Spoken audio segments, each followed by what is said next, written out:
Selamat pagi Bapak, Ibu, dan Saudara yang dikasihi Tuhan. Kita kembali bertemu di dalam Lilin Pengharapan.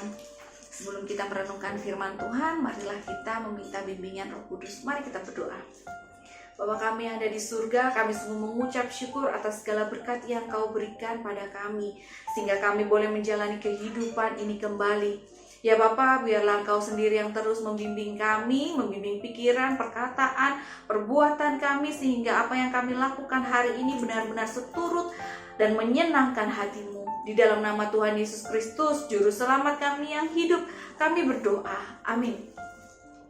Bapak, Ibu, dan Saudara yang dikasihi Tuhan, kita akan merenungkan firman Tuhan yang terambil dari Amsal 22 ayatnya yang ke-6. Didiklah orang muda menurut jalan yang patut baginya, maka pada masa tuanya pun ia tidak akan menyimpang daripada jalan itu. Bapak, Ibu, dan Saudara yang dikasihi Tuhan, hari ini kita akan memberi tema, yakni orang tua adalah harapan anak.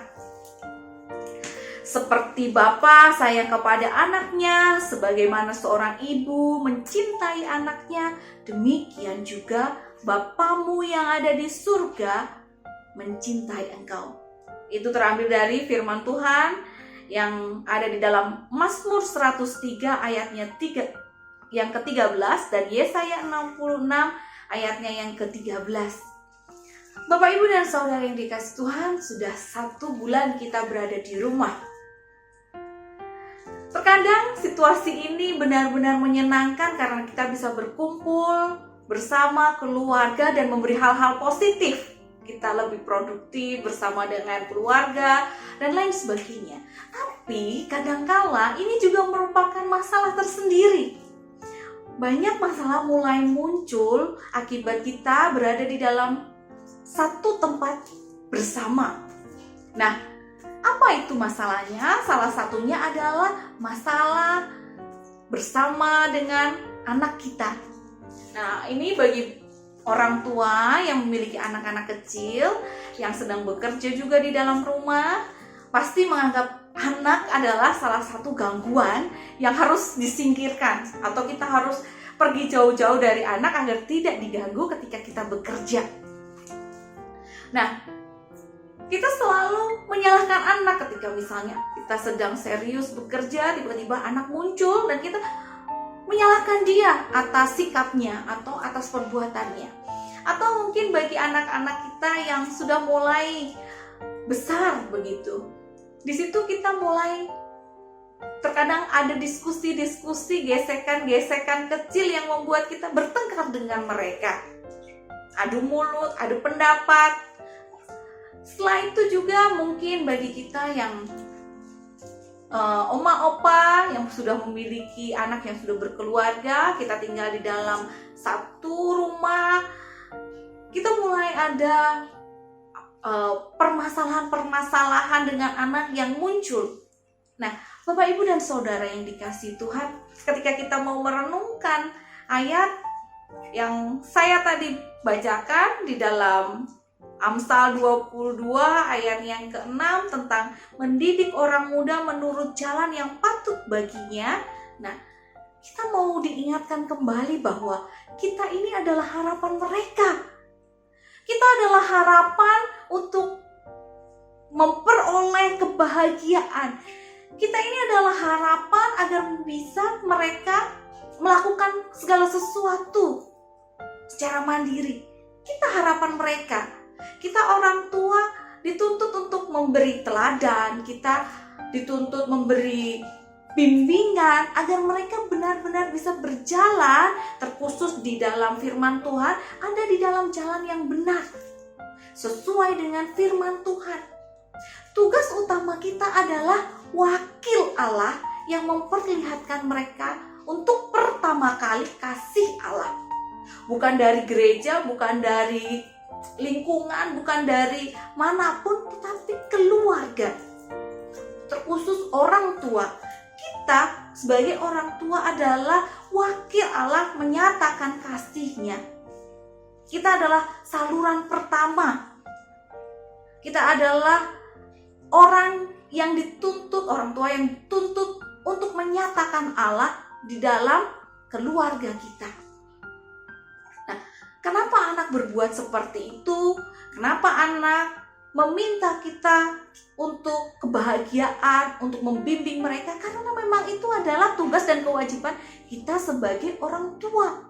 Ketika anak berbuat salah, ketika anak tidak melaksanakan tugasnya dengan baik, ketika anak menjadi pribadi yang ngeyelan ataupun menjadi pribadi yang buruk, mari kita tilik kembali, kita orang tuanya.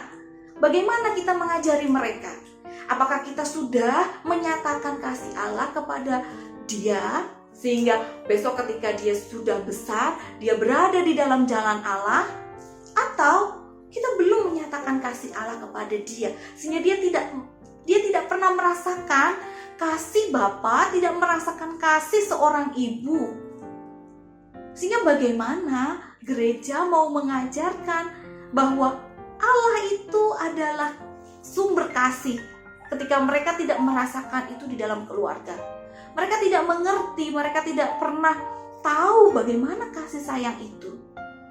Nah, berbeda halnya dengan kita, orang tua yang telah melaksanakan mandat dari Allah, yakni wakil Allah untuk menyatakan kasih kepada anak-anak kita. Ini tidak hanya untuk anak-anak yang masih kecil, anak yang sudah besar maupun yang sudah berkeluarga pun juga demikian. Apakah kita sudah memberi teladan yang baik kepada mereka? Sehingga mereka tidak menganggap bahwa dirinya mengganggu, tidak menganggap dirinya itu menjadi rendah karena kita rendahkan. Kita membuat anak kita berharga. Kita membuat anak kita merasa diorangkan, dimanusiakan. Bukankah kita juga mau untuk menjadi orang yang berharga?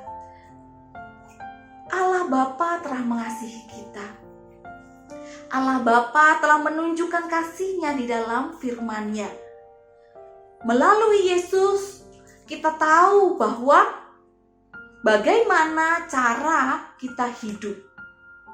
Yesus mengajarkan segalanya. Melalui Roh Kudus, kita selalu dibimbing oleh Allah. Kita sudah mendapat Bapak, Ibu, dan Saudara.